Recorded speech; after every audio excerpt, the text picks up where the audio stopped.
Hello दोस्तों, study class में आपका स्वागत है। आज हम JCERT यानी झारखंड बोर्ड क्लास 6 हिंदी भाषा मंजरी का पार्ट 15 सपने का सच का प्रश्न उत्तर करेंगे। कृपया अपना कॉपी कलम निकाल कर रखें और प्रश्न उत्तर करें। क्वेश्चन 1 है, रोहित को किस तरह के सपने आते थे? तो रोहित को किस तरह के सपने आते थे? इसका सही जवाब है, रोहित को अजीबोगरीब सपने दिखाई दे रहे थे। वह सपने में कभी पहाड़ की चोटी पर खड़ा होता तो कभी चिड़ियों को गिनता तो कभी चिड़िया की पीठ पर सवार होता तो कभी खुद ही उड़ने लगता था। यह है प्रश्न पहला का उत्तर, आप इसे नोट कर लें। आते हैं क्वेश्चन नंबर 2 की ओर। क्वेश्चन सपने में रोहित किस प्रकार उड़ रहा था? पूछ रहा है सपने में किस प्रकार उड़ रहा था, तो इसका सही जवाब होगा, सपने में रोहित अपने हाथों को चिड़ियों के डैनों की तरह फैलाते और सिकोड़ते हुए उड़ रहा था और आगे बढ़ता जा रहा था। यह है क्वेश्चन 2 का सही आंसर। आप क्वेश्चन 3 की ओर अब आते हैं। क्वेश्चन है, मनोवैज्ञानिकों की राय में लोग स्वप्न में क्या देखते हैं? तो इसका सही जवाब होगा, मनोवैज्ञानिकों की राय में लोग वही स्वप्न देखते हैं जो वे चाहते हैं मगर वास्तव में अपनी चाहत पूरी नहीं कर पाते। मनुष्य का दिमाग बस उन्हीं मनचाही किंतु असंभव बातों को सपने के जरिए हासिल कर लेना चाहता है। यह है क्वेश्चन 3 का सही आंसर। आप इसे नोट डाउन कर लें। आते हैं क्वेश्चन 4 की ओर। क्वेश्चन 4, मेढकनुमा जानवर कहाँ का प्राणी था? वह जल के अंदर क्यों था?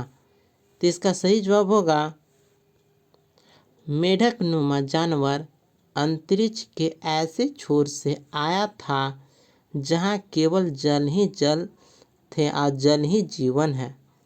जहाँ केवल जल ही जीवन है, इसलिए वह नहर के पानी में ही शरण लिया था।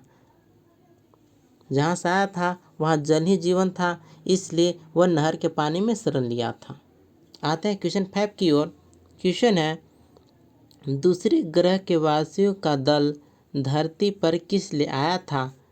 तो इसका सही जवाब होगा, दूसरे ग्रह के वासियों का दल धरती पर इसलिए आया था क्योंकि उन्हें रहने के लिए जल चाहिए और धरती पर 2/3 पानी ही पानी है।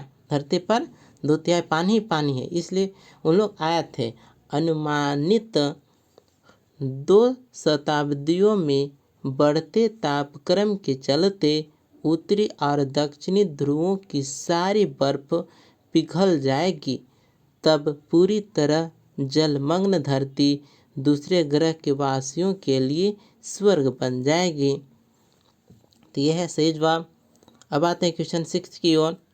क्वेश्चन है, क्वेश्चन 6, पाठ के आधार पर बताइए कि दूसरे ग्रह के प्राणी अंतरिक्ष में किस प्रकार भ्रमण कर लेते हैं?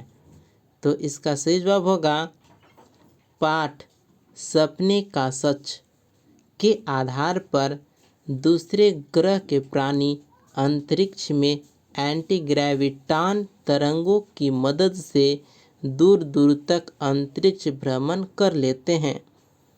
तो किस प्रकार भ्रमण करते हैं? तो एंटी ग्रेविटान तरंगों की मदद से। अब आते हैं क्वेश्चन 7 की ओर। क्वेश्चन 7 है, मेढकनुमा जानवर ने अपने बारे में किसी दूसरे को बताने से रोहित को क्यों मना किया? तो इसका सही जवाब होगा, मेढकनुमा जानवर ने अपने बारे में किसी दूसरे को बताने से रोहित को मना किया क्योंकि कोई इस बात पर विश्वास नहीं करेगा और कोई विश्वास कर भी ले तो उसके यहाँ तक आने पर मेढकनुमा जानवर छुप जाएगा, इसलिए कोई इस पर विश्वास नहीं करेगा। आते हैं क्वेश्चन नंबर 8। हम धरती की सतह पर किस कारण से टिके हुए हैं? तो इसका सही जवाब होगा हम धरती की सतह पर धरती की गुरुत्वाकर्षण से टिके हुए हैं। तो किस कारण टिके हुए हैं? तो गुरुत्वाकर्षण के कारण टिके हुए हैं। अब आते हैं क्वेश्चन नंबर 9 की ओर। यदि आपको यह वीडियो अच्छा लग रहा है अच्छा, तो दोस्तों के साथ भी शेयर करें। क्वेश्चन नंबर 9 है, दूसरे ग्रह का प्राणी रोहित से यह क्यों कहता है कि अगली 2 शताब्दियों में धरती पूरी तरह जलमग्न हो जाएगी? कारण सहित लिखिए। पूछ रहा है कि 2 शताब्दियों में धरती पूरी तरह जलमग्न क्यों हो जाएगी, कारण बताना है। इसका सही जवाब होगा दूसरे ग्रह का प्राणी रोहित से यह कहता है कि अगली 2 शताब्दियों में धरती पूरी तरह जलमग्न हो जाएगी, क्योंकि अनुमान यह है कि अगली 2 शताब्दियों में बढ़ते तापक्रम के चलते उत्तरी और दक्षिणी ध्रुवों की सारी बर्फ पिघल जाएगी। तो गर्मी के कारण उत्तरी और दक्षिणी ध्रुव की बर्फ पिघल जाएगी और धरती पूरी तरह जलमग्न हो जाएगी। तो ये था क्वेश्चन नंबर 9 का उत्तर और सपने का सच का प्रश्न उत्तर यहीं पर समाप्त होता है। फिर मिलेंगे। जय हिंद।